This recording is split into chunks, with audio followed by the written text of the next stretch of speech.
What's up, everybody? I know I jumped the gun. I didn't play the intro. It's okay.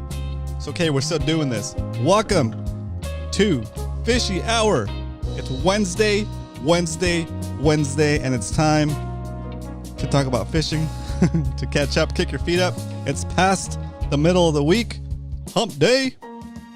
And today, I'm running the show solo. I think Brian is at his second job at Disneyland. So that's where he's at. We'll get an update from him when he gets back from his trip. You know, I guess if you don't win Spotty Bowl, he did win Spotty Bowl. Yeah, he won Spotty Bowl. So you win Spotty Bowl, you go to Disneyland. You win Super Bowl, you go to Disneyland, right? Is that the way it goes? All right, gentlemen. First off, round of applause for the first comment of the day going out to Captain Dan for maybe the second time ever. Welcome, Captain Dan. This one's for you. Woohoo! Hope everything is well. Back home for the week, hanging out. Captain Dan and I are gonna meet up for some lunch tomorrow, so it's gonna be good. We got Mr. Carl Black in the house. We're gonna give Mr. Carl the first like of the evening for tapping in a bit into the chat to let us know they hit the like button. I know the music is playing in the background. It feels good. It reminds me of the original shows we used to do, where I used to kind of just talk through the intro like this. But we'll bring back the audio clips next week, maybe. Okay. Shout out, round of applause to Mr. Arnie in the house. What up, Arnie? Leonard. I see Kevin Keller in the house. Welcome, guys. Welcome to the stream. We got Izzy in the house. What up, Izzy? Hope everything is good. I see you out there slaying all the time. Mr. Zach Riggs in the house. What up, y'all? We got Mr. Eric Cobra Klein in the house. What up, Eric? Good to see you. Timing is everything. Okay, good. Timing is everything on pizza. Mr. Stephen Gage in the house. What up, Stephen? Good to see you in here. All right. So today, it's going to be a lighter show. Hope everything is good. And I'm going to do my attempt at the San Diego fishing report. Okay, I got some stuff queued up here. And I got some stuff I'm going to share with you guys, some announcements. Let's jump into the announcements first. Let me throw on some background music so we can have some chill music in the background, okay? Oh yeah, Pop Top. Here it goes. On a scale of 1 to 10, tell me the best Pop Top you ever heard in your life one being the worst. Rate this Pop Top.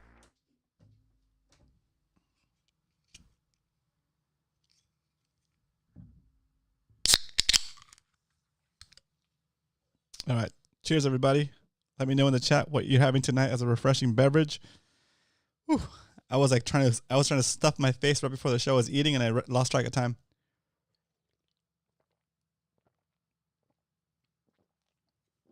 Oh. Excuse me, I needed that. Woo. Woo.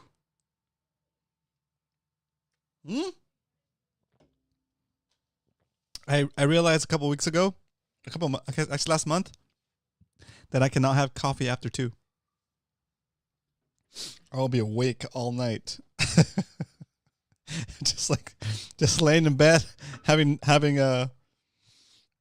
visions of being able to sleep.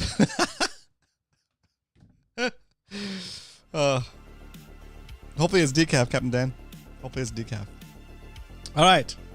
First announcement, first order of business this weekend, Saturday.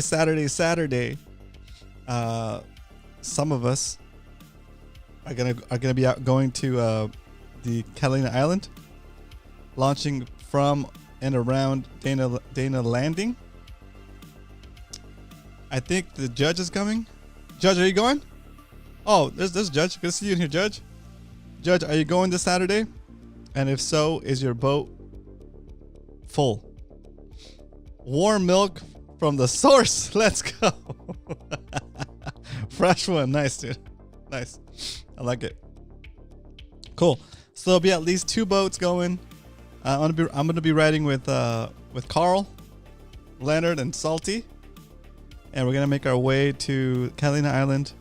On our way there, hopefully we'll see some foaming tuna, some yellowtails, some dorados on the patties, right?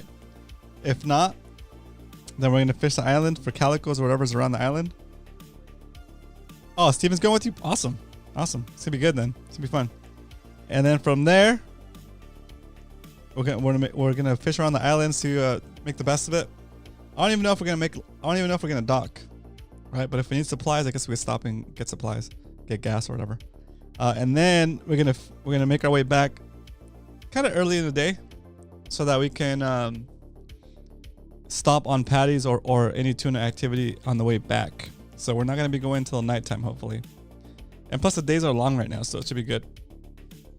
It's gonna be fun. It'll be my first time going out blue water fishing this year, I think. Yeah. So really looking forward to it, and bringing out the big guns. Very cool. So that's the plan for the weekend.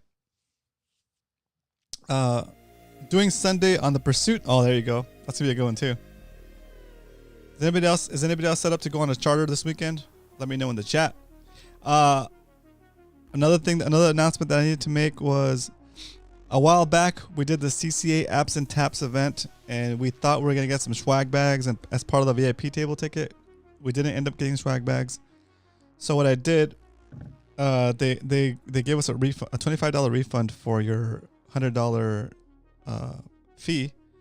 So those of you guys that didn't win a ticket and that didn't win the cashback award, you should have seen today a $25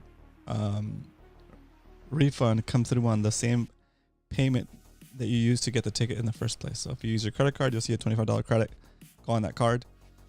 That way we're squared away. We're all set. And that is wrapped up. What up, Chad? Good to see you in here. Hook up baits in the house. Fresh one.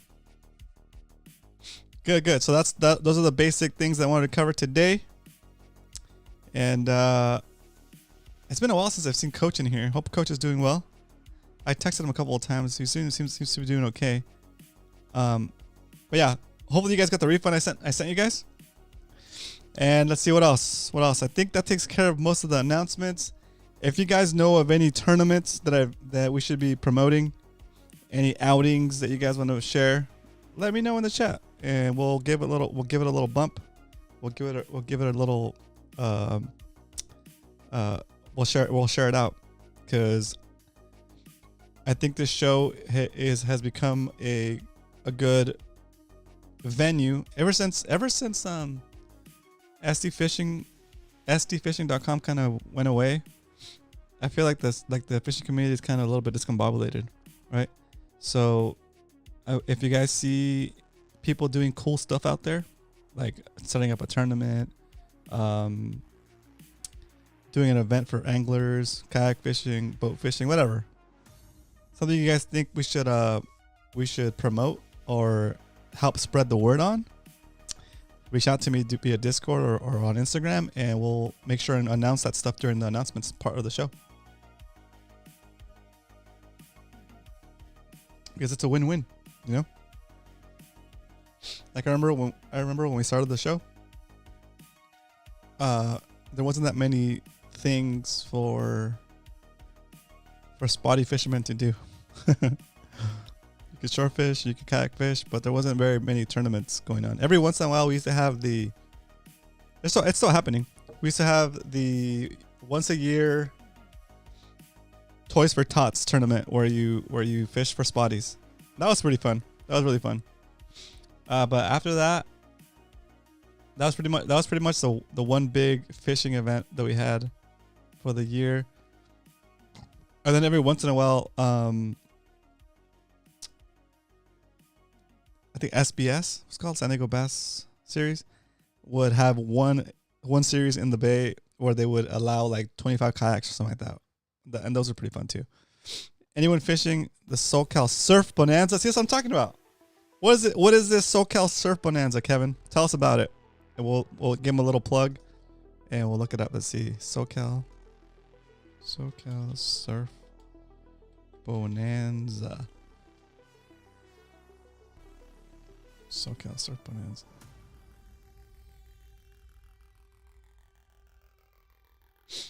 .log.com. Let's see.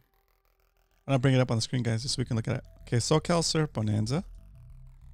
Let's see. Let's see. Where is it? Oh, there it is. Okay. September 1st. Oh, that's 2022. Am I off? Surf Fishing Derby, my first time entering different categories. Okay, that's cool. Where's the latest information on that? September. All right, I have to find it. I'm about to find it. What I put 2024. 2024. Okay, there it is. September 17th. Okay, I see it. It might be that one. That's cool. Melton's Tackle Spotty Tournament. Okay, there we go. Newport Bay, beginning of September. That's cool. There's a lot of stuff starting in September. That's good. So there's another one. Melton's. Oh, I see the SoCal. They're on Instagram. There. Boom. Okay. Let me put this up on the screen real quick, guys. Window. Sure. Okay. SoCal Surf Fishing Bonanza fundraising tournament hosted by Real Warriors Foundation and California Surf Anglers official. Proceeds to benefit Real Warriors Foundation. That's cool. Very cool. So it looks like you go to SoCal SFB, SoCalSFB.com. Is that it? Yes. So there's a URL. SoCal SFB tournament. There it is. It's September 14th. Cool. So that's something to do. $65 to register. Very cool. Yeah. See, if you still have that tournament bug, and you want to keep fishing tournaments, that's another good tournament to jump into. All right, let's check out this other tournament that Chad mentioned. It says Melton's Tackle.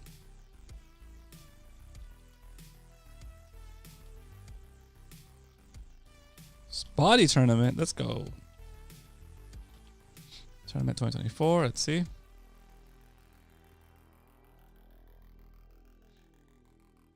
Photo by Melton's Tackle Pro Staff. No. Let's see if it shows up here. Well, here's some details. Let's bring this up.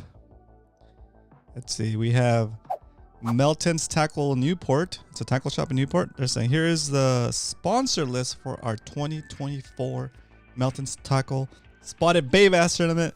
Lots of great raffle prizes for everyone and to enjoy with.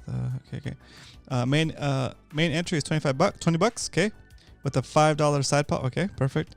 The main entry will be your 5 longest spotties over 10 inches. Okay, on a hog trough or a catch board only. Side pot will match the tournament boat. Wait. Side pot will be match the tournament boat. Okay. If you guys from the shop are going to go, oh, I see. So like if you guys from the, you have to beat the bag from the guys from the shop. That's cool. Sponsors. There you go. That's cool. So there it is. Milton Tackle Newport on Instagram. So if you guys are in Newport area, it's a good tournament to jump into. And you have time to sign up. And it's very doable, very affordable. Cool. Good sponsors too. Very cool. Oh, Chad's a sponsor. Let's go. Very nice. Very nice. Cave Dog in the house. What? What happened? Is it my birthday or something? Hey, how you been, Kyle? Good to see you in here. We've been slaying away. Judge, he's still going crazy. Oh yeah, let's go. Kevin, are you talking about the tomahawks? Let's go. That's so good. What's up, Javi? Good to see you in here. Just did some announcements. Wonder if your buddy Tyler Doan still works at Melton. I think he does, Captain Dan. I think he does. He's in there. He's in there. Cool. All right, boys. Yeah, Tyler's still. Yep. Tyler's still here. He works in the. Oh, cool. He works in the Avenham one. What's up, James? Good to see you in here. Cal, we get it, man. It's good to be busy. It's good to be busy, right? Oh my gosh. Very cool.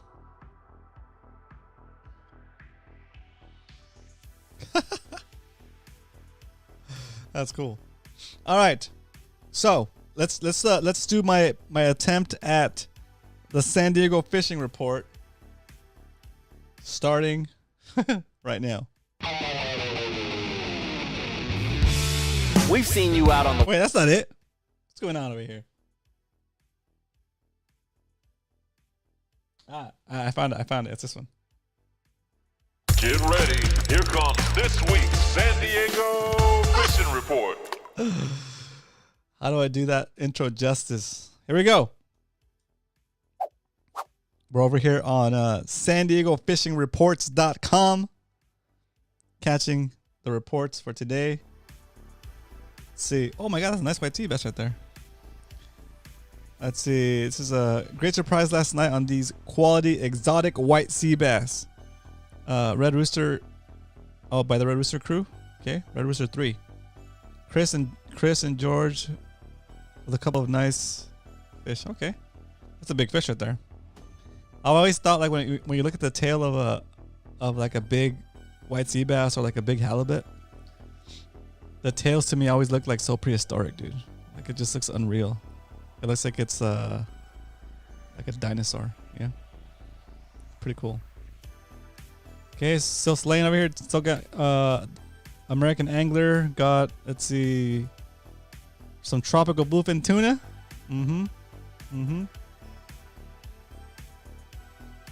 All right, they have some spots open. 8/22.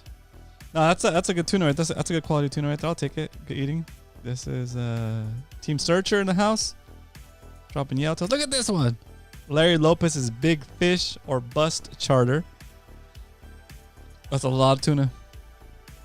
That's a lot of tuna. Look at that. Whee! Super cool. Dang, dude.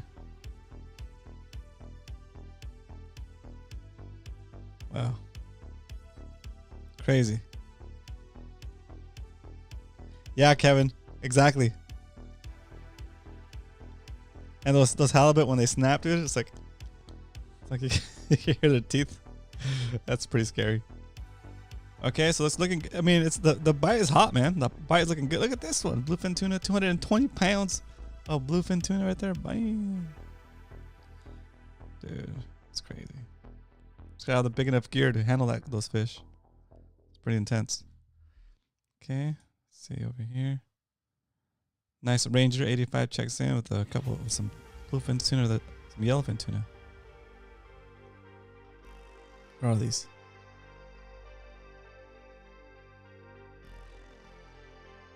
Nice. Yeah. Good fishing action. Haha, nice. Alright, move on to the next page. Marshmallow Kid, what up? Welcome to the stream. Good to see you in here. The judge has a question. Hold the presses. We're gonna check into 976 tuna, 976-tuna.com. But first, the judge's question. I just watched the video where someone caught a black sea bass and it died on the way up. They were cleaning it to sew. They were cleaning it to sew, and they said you're allowed to keep one incidental fish per year. I don't think so, dude. I don't think so. It would be like, yeah, it's not. You're not supposed to keep it. You're not supposed to keep it. Well, black sea bass are pretty hardy. The appropriate thing to do when you catch a white sea bass by accident, and I mean it's not gonna want to come up. Of course, it's gonna fight you all the way up, right? And so by the time you do get it up, it might be it might have a oh, okay, cool. Thanks for clearing that up. Chad. Okay, so let's go over black sea bass rules real quick, and you guys keep me honest if I say something wrong, okay? The way I understand it, in Mexico you can catch a black sea bass and keep it, but before you bring it into the U.S. waters, you have to fill out a form that you can download from the Department of Fish and Wildlife, where you say where you caught it and declare everything before you bring it in. And if they catch you with it on the boat, you bring out the form and say, hey, I caught it in Mexico. We were just there, blah, blah, blah, right? That'll allow you to keep it and bring it home and eat it, right? Because you caught it in Mexico and it's legal to catch there. Okay, but only I think one. Okay, if you foul hook one, or if you catch one here in the US waters by accident, and you fight it and you bring it up to the surface and it's gonna die because it's just worn out, you cannot keep it unless you, like Chad said, unless you're a commercial fisherman, you might be able to keep it, right? But we're not commercial fishermen, we're recreational fishermen. So if you get caught with a fish like that, you're gonna get the fines, and it's not worth it. Even though they are good eating, it's not worth the fines and whatever ends up happening to you, right? But what should you do if that's the case? Say you're fishing La Jolla and you hook into a black sea bass, you have the fight of your life, it tows you around the kelp for a while, and you have managed to get it to the surface, and it looks like it's about to die. You let it go, but it's not swimming back down. It's floating on the surface on its side, for example, right? What you could do is you could, if you have a kayak with a paddle drive, you could help it catch its breath by kind of towing it along the kayak, right? If the lifeguards are around, the lifeguards sometimes will help you do that. Okay, you call them up. You say, "Hey, I accidentally caught a black sea bass. Can you help me revive it?" Right? Sometimes they come out with like the jet ski or whatever, with like a little dinghy, the little whaler, and they'll help you try to revive it, because everybody wants it to survive. And most of the time, if you're able to aerate it by dragging it along the kayak, dragging it along with the kayak or with a boat, not too fast, it gets some water flowing through its gills. It'll get oxygen, and then it'll kind of get its power back and be able to get a good tail flick to get back under. Kevin says, I saw a guy once pier side catch one, gaffed it, lifeguard took it out and tried reviving it. The cops had him in a car. Oh my gosh. And the lifeguard made a motion like belly up, and they took the guy away. Oh my god, dude. That sucks. That sucks. Yeah. Dang. Yeah, they are pretty hardy, Chad. I agree.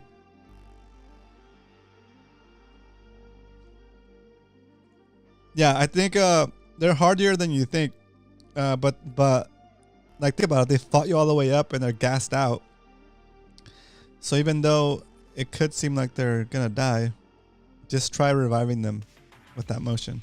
Just kind of grab them by the lower jaw or something, and kind of just tow them along your kayak to get some air, to get some water flowing through those gills. True story, 20 years ago. That's crazy. That's crazy, Kevin. Man, imagine you're the guy in the car hoping that freaking wet sea bass comes back to life. Oh, it's so scary. So in that situation, though, let's make this a learning lesson. In that situation, you're fishing off the pier, you hook into something, and you realize when you get to the surface off the pier that it's a black sea bass. Okay, what do? Don't gaff it. Okay, I think you get help right away. You have a friend of yours, or if you're by yourself, hopefully you have a radio or a cell phone. Call the non-emergency line, lifeguards. Be like, hey, I'm at the pier. I caught a black sea bass. It's down there. I don't want to bring it up because I'm going to damage it more, but I know it's not something I'm supposed to be fishing for, but it's bycatch. So I didn't mean to catch it. It just happened. Can you help me revive it? And at least that way they understand that you know that that it's not good to keep them, right? But as soon as you gaff it, oh, you're on a different level. As soon as you gaff it, you are yeah. That's crazy. All right, we're going back to the San Diego Fishing Report websites. Going back to 976tuna, 976-tuna.com. Okay, San Diego Fishing Report. Pacific Queen, a 2.5-day warm-up fish report. Let's go. Pacific Queen, 32 anglers caught 134 yellowtail and 2 dorados. Dang. It's pretty good. It's pretty good.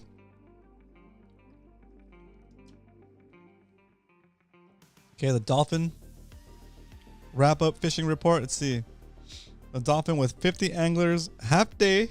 Okay, PM caught 80 rockfish, 85 rockfish, 2 sculpin, 1 sheephead. Eh. But it's half day, right? They just go and fish the reefs. Dolphin with 38 anglers. 50 calicos released, 29 calico bass, 15 rockfish, 6 sheep's head, 1 sand bass, and 1 halibut. Cool. I mean, it's the best you could do on a half day, right? Okay, Islander 3-day. Dang, that's cool. A 3-day Islander, 26 anglers on a 3-day caught 33 yellowtail and 23 bluefin tuna. That's pretty good. I'll take that. That's a good haul, right? That's like everybody got a fish. Is there such a thing as short fin mako? I don't believe so. I don't believe so.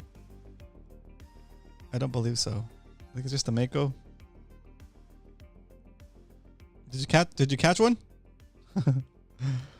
Pacific Dawn, 2.5, 2.5 day. Let's see. The Pacific Dawn with 16 anglers, 1.5 day, caught 30 bluefin tuna. There we go. That's good. San Diego offshore wrap up report.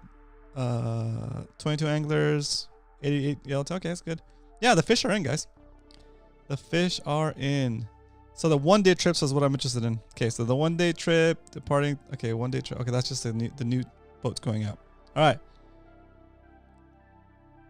Like a white sea bass with the tan. Read what posted on the Daily Double Ramen. Okay, Daily Double. The Daily Double have their own website? Let me look it up real quick, Arnie. Daily Double. Sport fishing report. Daily Double fish count. Boom.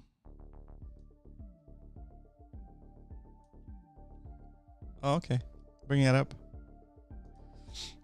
Okay, let's see. I got some ads blocked. Daily Double. Fishcounts.sandiego-sportfishing.com.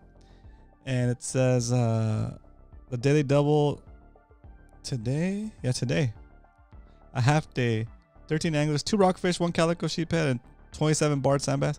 Yeah, not that good. Slow day today. Okay, we're going to continue on with what we were doing over here. Next, we're going to check out the reports over on fishermanslanding.com. Fishermanslanding.com. Some of these we already saw. Let's say repeats. Todd in the house. What up, Todd? Good to see you in here. TB Metal Art. What's up? Let's do an exclamation point TB Art. Okay. Similar. Bluefin tuna, 220 pounds. Dang. Yeah. Pretty much these are the same reports as the other ones. Minus the pictures. Okay, let's jump into the next website. Seaforth Sport Fishing. Fish counts. Boom. Ooh, Wednesday returns. The Polaris Supreme returned from a 1.5 day with 23 bluefin tuna. 19 of their fish were from 100 to 140 pounds. That's a pretty good haul. I'll take it. Yeah.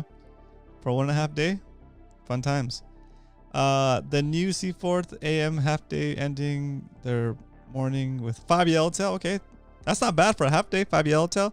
35 calico bass. Sculpin. PM returned with 43 calicos and 50 released for their group of 40. Okay. Fun times. Let's see. The Aztec scored well. Okay. It's about the big yellowtail, 38 pound a couple of days ago. Okay. San Diego ended their full day trip with 88 yellowtail. Damn, that's a good one. They put the screws on that one. Okay. The Voyager ended their half day charter. So the full day charter to the Coronado Islands. That's a fun trip to the Coronado Islands. It's nice and quick. You get there, have some lunch on the way over, have some lunch on the way back. You notice I have a bunch of lunch. Oh yeah, and you get to fish too. The Coronado Islands with 60 yellowtails, 40 calico bass, 20 barracuda. Ugh, gross. And for 12 anglers. Oh, that's nice. Must have a lot of elbow room with 12 anglers. El Gato Dos ended their full day trip with 15 yellowtails for their 3 anglers. No, nice, not bad. Not bad. See the Highliner returned from their 2.5-day charter with 13 bluefin, 65 yellowtail, dang, and 1 dorado and a partridge and a pear tree. That's good. That's good. All right, let's move on to the next website. We're gonna go into H&M Landing fish count. Ooh, here we go.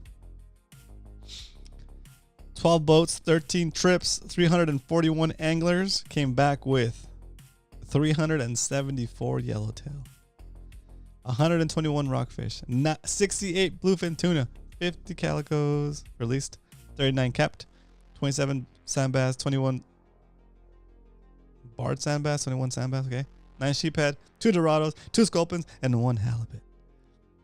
Abdullah in the house, what up? I just got back from fishing in Ensenada this last weekend, and all the yellowtail bluefin tuna already swam up towards towards us. But we 6 anglers caught about 15 lingcod. 2 were bluegills. Yep. Still a great day. Awesome. Yeah, Abdullah. Right now the party is here, right offshore here. It's wild, but still, it's still a fun time to be in that warm water. Ensenada, sick.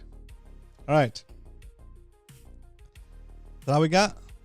I think that's all we got for the big fish, the pelagic fish report, the big guns, the big dogs. Who's going to fishing this weekend for offshore? If you are, it's good. I'm gonna throw this in here too because I built this a long time ago. I call it the La Jolla fishing dashboard. I put together all the charts that you need to understand whether it's safe or not safe to launch at La Jolla shores by taking and aggregating these charts from scripts into one simple to read and understand page. If you don't know what these things mean, you can look at the description I set up for you on the side. For example, today the predicted wave height is about 1.5 foot, right? The actual is about 2.5, and you take this 2.5 mark and you apply this formula to it to get the max wave height. So when you see here that like for example this day, when the waves, like on Monday, when the waves are at 3 feet, that means that you could get up to a 6 foot wave, like a 5 foot wave, almost a 6 foot wave, when you apply the max wave height calculator to it, right? So the best times to launch at La Jolla are when the predicted or the actual wave height is 2 feet or less. Because remember, when you apply the multiplier to it, a 2 foot wave can end up being like a 4 foot wave or close to a 4 foot wave, right? And so you can also use this to know when it's good to go catch some tasty waves like we're going to do on Sunday, because on Sunday the waves are going to be at about what, almost 3.5 foot, which means that the waves, that the max height waves could be close to what, close to 6 feet. It's going to be awesome. Catch some tasty waves on my boogie board with my boys. Oh yeah, and this is the sorry guys, I got sidetracked. And this is the peak period.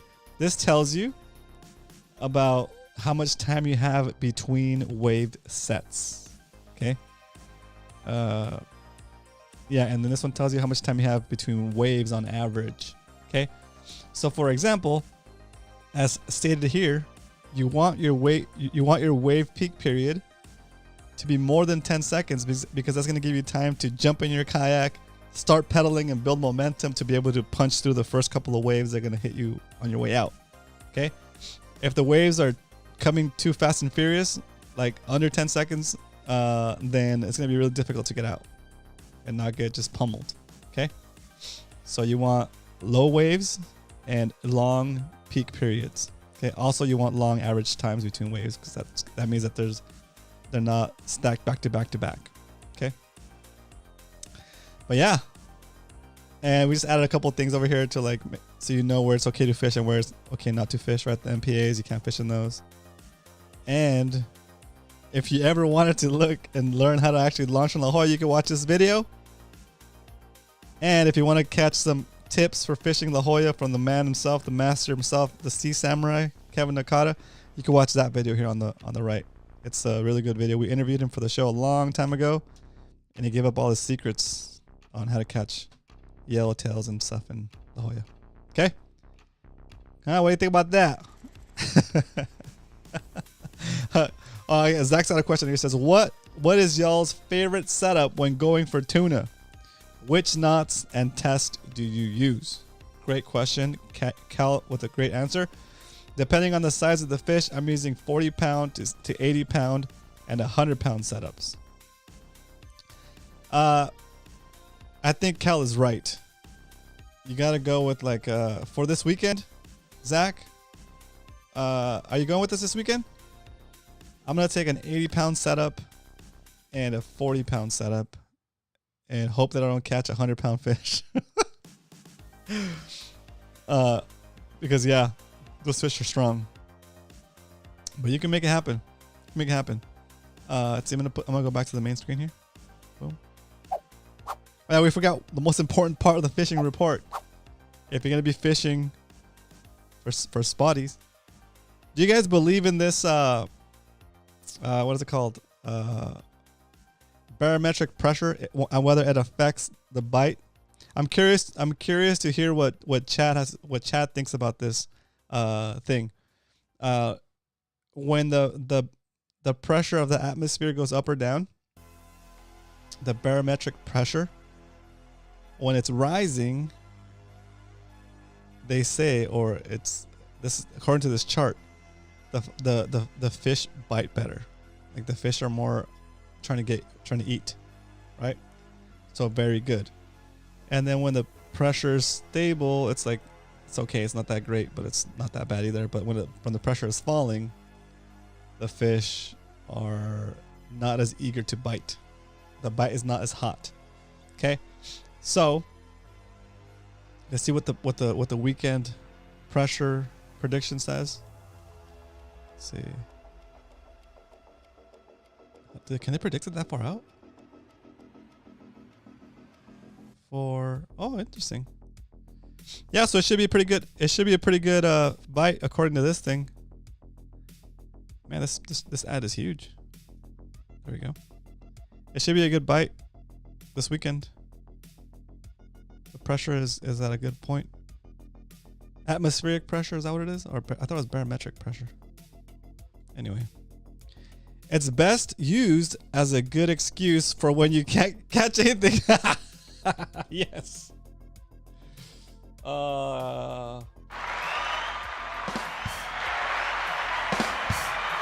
was out all day, couldn't catch a bite. It must have been that barometric pressure messing with me.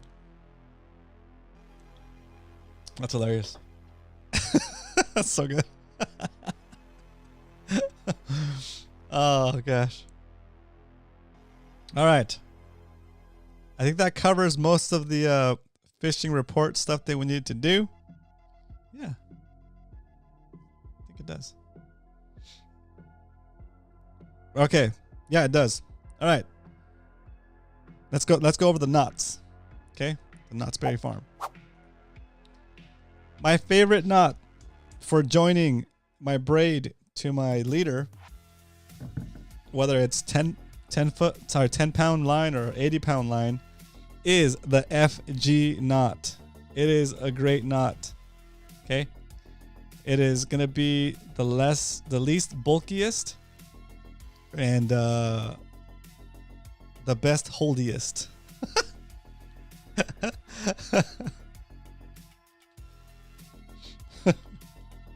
I think I have a video on how to make it. Most holdiest, less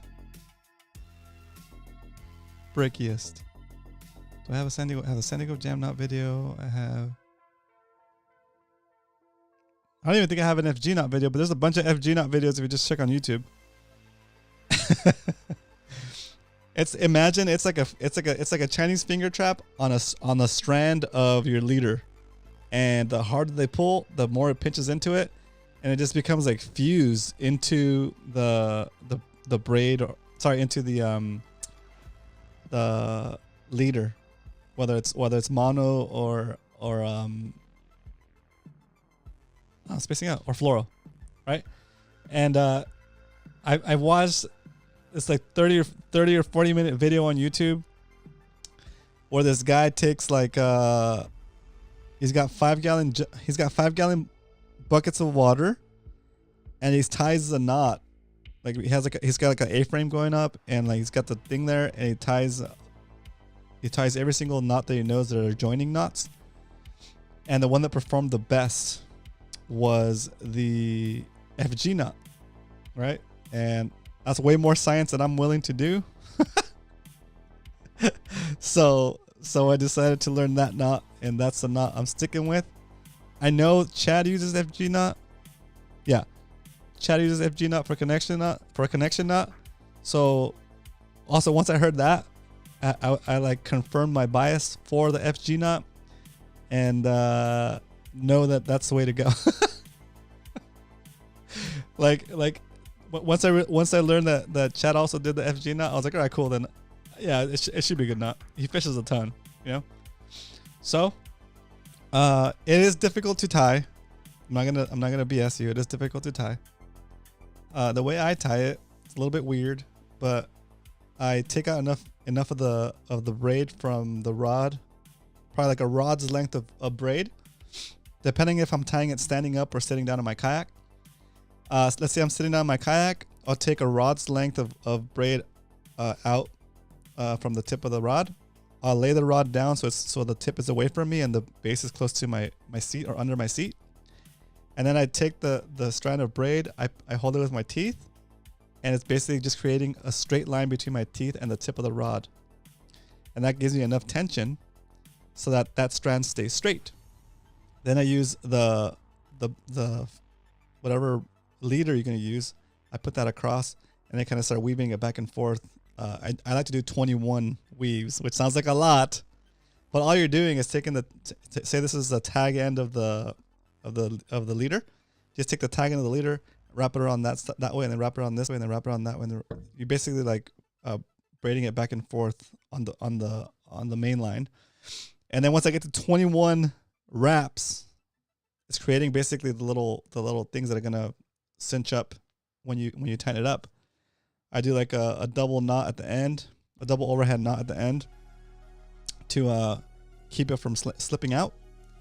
And then I just kind of like, this is the hard part, especially if you're doing like the heavier lines, it could cut into your hands. Do you really want to use gloves or have something you can wrap the line around that's like pretty like big? Like you wouldn't want to wrap it around like something small because you could break it. You want to wrap it around something like with a big radius. That way you have enough something to hold on to, and you could really pull on it. And once you're pulling on it, you'll see the little connection. It'll go from like clear filament wrapped with braid to like the braid kind of just, it looks like it's melting into it. It's weird. It just cuts into it, and then it's a perfect fuse. And then you kind of just tie a little knot at the end to like keep the tag from flying out. But it's a really good knot. I use FG knot when I have time, but I don't still use FG knot. Sorry, but I don't. But when I don't, I still use an FG knot, just not tied as well. Oh god, sorry. Salty's gonna get me with the tongue twister over here. Again, spot on, Cal. Practice and get comfortable and confident with. Yeah, it's true. Very true. Where's Cal at? Yeah. Braid to mono, I use RP. Mono to floral, I use uni to uni. Okay. But the best knot is the one you can tie and have confidence in. True. Very true. That's what you guys are here, guys. You guys are awesome. Yeah. For the knots, for the actual hooks or the lure, Zach, I'm a San Diego Jam knot guy, dude. For the actual lures, San Diego Jam knot, and my go-to number right now is 5 wraps. I like to do 5 wraps on my San Diego Jam knots, but those are the 2 main knots I use. I use the Palomar knot when I'm tying braid straight to a lure. it feels like it doesn't slip. It feels like it won't slip. And I haven't had a situation where it slips. The Palomar knot is what I use when I'm tying braid to my lure. But if I use a leader, then it's always FG knot to my leader, and then from my leader to my lure, I use San Diego jam knot. What knot do you use, Chad, for when you actually tie on the hookup bait? Palomar SD jam knot for my connections. Cool. Very cool. Good questions, guys. I love SD jam knot and Palomar for most of my fishing. Yep. Like when I used to tie braid to my A-rig at night, I use a Palomar knot. And you know how you have to, when you do the Palomar knot, you have to put the whole lure through the loop. I do that with an A-rig. I just give myself enough slack to make a big loop so I can put the whole A-rig through when I'm doing braid to my A-rig. I don't know the improved. I don't know the double improved. Santos at Rancho Lonero always use a double San Diego jam knot. That's right. I remember that. Yeah, it's a lasso. But I got it done. Shoot. Night fishing the A-rig for the win. Gee. All right. Sorry. Here you go. If you don't know how to do a San Diego jam knot, if you're new to the show here, I would put a link in the chat for you. I made a video on how to do a San Diego jam knot a long time ago. I look so young.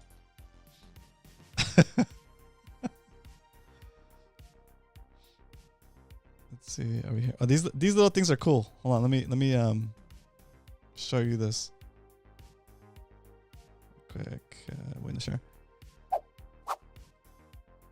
See how this guy has these little devices to help him cinch down the San Diego jam knot? That's cool. It'll save your fingers, right? But I'm able to get away with it by just using gloves. With your gloves, you should be fine to cinch down the knot without cutting into your hand for the FG knot. Dude, I tie Palomars to any knot. Sorry, I tie the Palomar to any knot to lure. One of the few 100% knots you've tied right. Okay, nice. That's awesome. Oh my gosh. Okay. All right. So, honestly, here I'm gonna have to break something down for you guys, and before we go, and I think we have the perfect amount of time. So, I'm not sure if you guys got your information. Oh, my lights aren't even on, guys. Are they? I'm not sure if you guys got the information over to Brian or not. For those of you guys that fish Spotty Bowl, right? I'm gonna put this in the Discords. Hopefully you guys are still in there. For your favorite lures for Spotty Bowl, because we need to do that episode where we recap what lures people used, and so I need to start collecting that information. So if you got it over to Brian, great. If you haven't, you can send it over to me. Okay, you can send it to me via Instagram at Roman Castro, or you can direct message me through our Discord server, right? To any of the Discord servers. If you're in Spotty Bowl, you'll be on a Discord server that I'm a member of, and you'll be able to direct message me. Okay, direct message me your favorite 3 lures that you used in Spotty Bowl. Okay, that way we can gather all the information, and we can do the Spotty Bowl recap video with the best lures, the favorite lures basically that you guys used during the tournament. Okay, so get that to me as soon as you can. Hopefully I'll have enough data for next week, and we can get that taken care of. Okay, what else do we have? I think that's all I got, guys. Is that it? I feel like I'm missing something. What am I missing? I think that's it. Down SD in the house. What up, Roy? Good to see you in here. Got all right.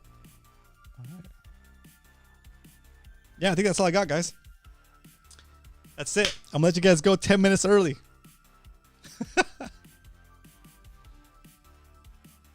We'll see how Brian feels after his time off. Maybe he can come back next week and do the what's it called? the lure episode. If not, I'll figure it out. Once I get all the right data, put the lures together and we'll do the episode. Cut or cast? All right, send me a cut or cast. I need to get together and do the cut or cast and what's the other one called? PB shoutouts. That's what we need. PB shoutouts.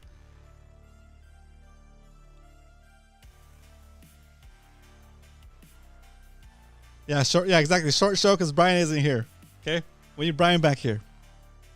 And I wasn't as prepared. Okay, but next week, guys, get me your data for the lures you used during the show, and we'll do a good episode with that. And I'll get together and I'll do some more prep work so we can have an actual PB shout out. So if you want to send me your lures, and also send me pictures that you want to have featured in PB shoutouts, along with a little bit of a story, right? Or what the photo is about, what's significant about that photo. It doesn't necessarily have to be your biggest fish. It could be like, oh, the first time I've gone fishing with my pops, or like I haven't seen my friend in a long time, and we got together and we went fishing and we went on a charter and we caught tuna, right? It could be something like that. Okay, so just stuff to help get that stoke up. Announcements of winners for those who didn't make it to the awards ceremony. Ooh, that'd be cool. That'd be cool. Yeah, that's a good point. Chad, we'll take care of that maybe next week. How many hooks on your knife? How many hooks on your knife jig? 2? 2 at the bottom says Cal. Interesting. Interesting. Cool. All right, guys. Let me start to wrap up the show. Kill this track and put on the outro. Oh, salty. Chad won SD Masters. I think Ryan won Shore, right? SD Shore. So he got another belt. All right, boys. Hope you guys enjoyed this episode. I'll see you guys next week, Wednesday, for another episode of Fishy Hour, where the fishing is good, the drinks are also good, and the company's even better. Yeah. Thanks, guys. Thanks for tuning in, Zach, Leonard, Salty, Arnie, Cave Dog, Hook Up Mates, Chad. Thanks for tuning in. We got Kevin Keller. We got Fresh One in the house. TV Metal Art. We got Arnie. We got Captain Dan. We got Roy down in this D. What else we got in here? We got the Judge. Eric the Judge leaving in the house. We got... What else we got here? Who am I missing? I think I got most everybody. Who am I missing? Going through. Got Cave Dog. Oh! My mic just fell. It's all right. We're riding this thing. We're taking it to the top. I'll see you guys next week for another episode of Fishy Hour. Until then, you have a great rest of the week. Be awesome. Be awesome to each other. And yeah, until I see you next time, may the bite be with you. Woo! I'm falling apart over here. Good night, guys. Have a great rest of the week. See ya. Get 'em.